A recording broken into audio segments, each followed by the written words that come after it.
JEE Mains 2026 अप्रैल attempt almost conclude हो चुका है। जिन भी बच्चों का 8 ऑफ अप्रैल को एग्जाम है, मैं एक्सपेक्ट कर रहा हूं कि वो वाले बच्चे ये वीडियो ना देखें, वो अभी अपने रिवीजन के ऊपर फोकस करें। एग्जाम खत्म होने के बाद वो ये वीडियो देख सकते हैं। बाकी जिन भी बच्चों को ऑलरेडी पेपर हो चुका है उनके लिए वीडियो काफी ज्यादा इंपॉर्टेंट होने वाली है, क्योंकि एक न्यूज निकल के आ रही है जिसमें बताया जा रहा है कि जेई एडवांस का रजिस्ट्रेशन स्टार्ट हो चुका है। तो उसके बारे में डिटेल में बात करेंगे और कौन कौन से ऐसे डॉक्यूमेंट्स है जो आपको जेई एडवांस रजिस्ट्रेशन के दौरान यूज होंगे, उनकी भी बात करेंगे। एलिजिबिलिटी क्राइटेरिया के बारे में, मतलब ये क्यों गाइड है जेई एडवांस एग्जाम को लेके। तो अगर आप जेई एडवांस देने वाले हो तो ये वाली वीडियो आपके लिए काफी ज्यादा इंपॉर्टेंट होने वाली है। सबसे पहले तो हम लोग ये बात कर लेते हैं कि जे एडवांस का रजिस्ट्रेशन स्टार्ट हुआ भी या फिर नहीं। हाँ गाइस, ये बात सच है कि जे एडवांस का रजिस्ट्रेशन स्टार्ट हो चुका है, लेकिन अभी सिर्फ उन बच्चों के लिए हुआ है जो अभी कंट्री के बाहर रहते हैं। इंडिया के कैंडिडेट्स नहीं है, फॉरेन कैंडिडेट्स हैं, उनके लिए सिर्फ जे एडवांस का रजिस्ट्रेशन स्टार्ट हुआ है। यहाँ पर लिखा भी है online direct registration for J advance 2026 is now open for foreign national candidates.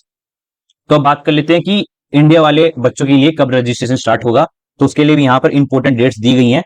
तो गाइस 23 अप्रैल को आपका ऑनलाइन रजिस्ट्रेशन वो जेई एडवांस स्टार्ट होने वाला है, और ये रजिस्ट्रेशन चलेंगे आपके 4 मई तक। तो इस दौरान आपको अपना जेई एडवांस का रजिस्ट्रेशन करना होगा।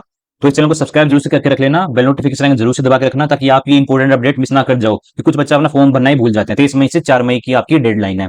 वहीं पे हम बात करें एग्जामिनेशन की, तो आपका 17 मई को एग्जामिनेशन कंक्लूड होगा। 2 शिफ्ट में पेपर किया जाता है, शिफ्ट 1 और शिफ्ट 2, मतलब कि 3-3 घंटे की 2 शिफ्ट होती है। 180 नंबर के 2 पेपर होते हैं, 6 घंटे का टोटल पेपर आपका होता है। 1 जून को आपका जो रजिस्टर ऑनलाइन रिजल्ट है वो डिक्लेयर करा जाएगा जे एडवांस को। उसके नेक्स्ट डे से ही आपकी, यहाँ पे लिखा भी है, online declaration full final answer की 1 जून। उसके अगले डे से ही आपकी जोसा काउंसलिंग स्टार्ट हो जाती है। जोसा काउंसलिंग गाइस, अगर आप में पार्टिसिपेट करने वाले हो जोसा काउंसलिंग के अंदर, सीसा काउंसलिंग के अंदर, तो इस वाले चैनल को जरूर से सब्सक्राइब करके रखना, क्योंकि फ्यूचर में जितने भी इंपॉर्टेंट अपडेट्स हैं, कब काउंसलिंग स्टार्ट होगी, चॉइस फिलिंग कैसे करनी है, क्या इंपॉर्टेंट डेट्स हैं, कौन कौन से डॉक्यूमेंट्स लगेंगे, और कौन सी काउंसलिंग जिनमें आपको पार्टिसिपेट करना चाहिए, तो इन सब अपडेट्स के लिए चैनल को सब्सक्राइब और बेल नोटिफिकेशन जरूर से आपको दबा के रखना है। तो 2 जून से आपकी जोसा काउंसलिंग भी स्टार्ट हो जाने वाली, यहाँ पे ये चीजें लिखी गई है। अब हम बात कर लेते हैं एलिजिबिलिटी क्राइटेरिया की, मतलब कौन कौन से बच्चे एलिजिबल हैं जे एडवांस एग्जाम को लिखने के लिए। तो गाइस बहुत सारे बच्चे मेरे से पूछते हैं कि भैया, सबसे पहले तो मैं आपको ये बता दूं कि 12th क्लास के साथ अगर आपने 12th क्लास के एग्जाम दिए तो आप जे एडवांस लिख पाओगे, और अगर आपने 1 साल का ड्रॉप लिया तो भी आप जे एडवांस के लिए एलिजिबल हो। अगर आपने डबल ड्रॉप लिया तो फिर आप जे एडवांस के लिए एलिजिबल नहीं हो। अब कुछ बच्चे मेरे से ये पूछते हैं, भैया मैंने 12th क्लास के साथ अपने जे एडवांस का एग्जाम नहीं दिया था, तो मेरा वो वाला चांस बच गया और मैं उसको अब यूज कर सकता हूँ। गाइस ऐसा नहीं है, नो मैटर आप उस टाइम पे एलिजिबल थे या फिर नहीं थे, आप अपना जे एडवांस का एग्जाम 2 कॉन्जिक्यूटिव ईयर में ही लिख सकते हो, 12th क्लास के साथ और उसके 1 साल बाद तक। नो मैटर आप पिछले साल एलिजिबल थे या नहीं थे, उससे फर्क नहीं पड़ता है। बस फर्क इससे पड़ता है कि आपने 12th क्लास के साथ आप एग्जाम दे सकते हो और उसके 1 साल बाद तक दे सकते हो। इसके अलावा कोई भी कंडीशन एप्लीकेबल नहीं है। आई होप कि आपकी ये वाला डाउट भी क्लियर हो गया होगी, कौन कौन से बच्चे एलिजिबल हैं। डबल ड्रॉप वाले बच्चे एलिजिबल नहीं होते हैं। जेई मेंस के लिए आपको फिर भी 3 अटेम्प्ट मिलते हैं 12th क्लास के साथ, उसके 1 साल बाद तक और उसके 1 साल बाद तक, मतलब 3 साल तक आप जे मेंस एग्जाम दे सकते हो, लेकिन जे एडवांस आप सिर्फ 2 साल तक ही दे पाओगे।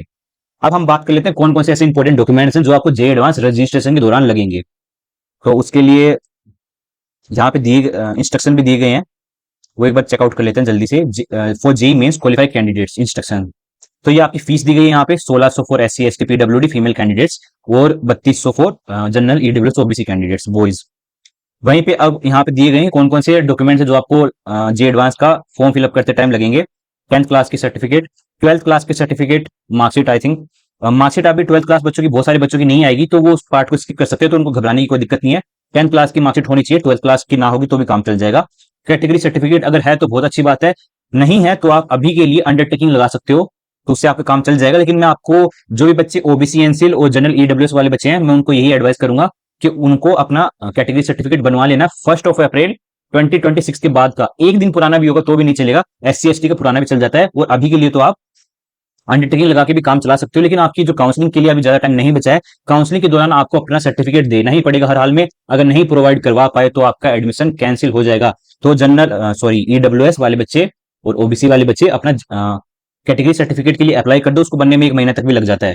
तो 10th क्लास की मार्कशीट, 12th क्लास की मार्कशीट, कैटेगरी सर्टिफिकेट, एडमिट और आधार कार्ड, बस ये 3 चीज आपके पास होनी चाहिए। बाकी ये जो चीजें लिखी गई हैं आपके सबके काम की नहीं है, तो बस ये 3 चीजों के आपके ऊपर अभी फोकस करना है। अब गाइस हम लोग जल्दी से ये भी डिस्कस कर ही लेते हैं कि क्या कट ऑफ रहने वाली है आपकी जेई एडवांस क्वालिफिकेशन के लिए, मतलब जेई एडवांस का पेपर लिखने के लिए कितने मार्क्स पे आप, परसेंटाइल पे आप क्वालिफाई हो जाओगे। तो गाइस अगर आप जनरल कैटेगरी कैंडिडेट्स हो तो 93.5 परसेंटाइल के आसपास ये नंबर लाई करने वाला है, आई थिंक मेरे अकॉर्डिंग। तो आप जे एडवांस पेपर लिखने के लिए क्वालिफाई कर जाओगे। जनरल EWS 81 परसेंटाइल के आसपास, OBC NCL 80.74 percentile, SC 461, ST 448 percentile और PWD कैंडिडेट 0.00 82 परसेंटाइल। तो ये आपकी कट ऑफ रहने वाली जे एडवांस क्वालिफिकेशन के लिए। बाकी अगर आपको कोई डाउट है तो कमेंट सेक्शन में मेरे से पूछ सकते हो। हमारी टीम हर एक कमेंट का रिप्लाई देने की पूरी कोशिश करेगी। और अभी के लिए हमारी टीम आपके लिए एक बहुत अच्छा सरप्राइज भी प्लान कर रही है, शायद नेक्स्ट वीक तक शायद वो अनाउंस हो जाएगा, जिसमें जिन भी बच्चों की काउंसलिंग के अंदर प्रॉब्लम आती है उनकी सारी प्रॉब्लम सॉल्व हो जाएगी एकदम फ्री ऑफ कॉस्ट। हम लोग आपके लिए एक ऐसा टूल बनाने वाले हैं जिससे आपकी जो आपकी चॉइस फिलिंग ऑर्डर है या फिर जितने भी आपकी काउंसलिंग के डाउट्स होते हैं, क्योंकि काउंसलिंग का प्रोसेस थोड़ा सा कॉम्प्लिकेटेड होता है, तो वो सारी चीजें आपकी उस टूल से फिक्स होने वाली है, एकदम फ्री ऑफ कॉस्ट वो रहने वाला है। आई थिंक कि नेक्स्ट वीक तक हम लोग वो अनाउंस कर देंगे, टीम उसके ऊपर काम कर रही है। बाकी मैं आपसे मिलता हूँ नेक्स्ट वीडियो में। कोई डाउट है कमेंट सेक्शन में पूछ सकते हो। बाकी नेक्स्ट वीडियो आपको कौन से टॉपिक के ऊपर चाहिए मुझे कमेंट सेक्शन में जरूर से बता देना। And thank you so much guys.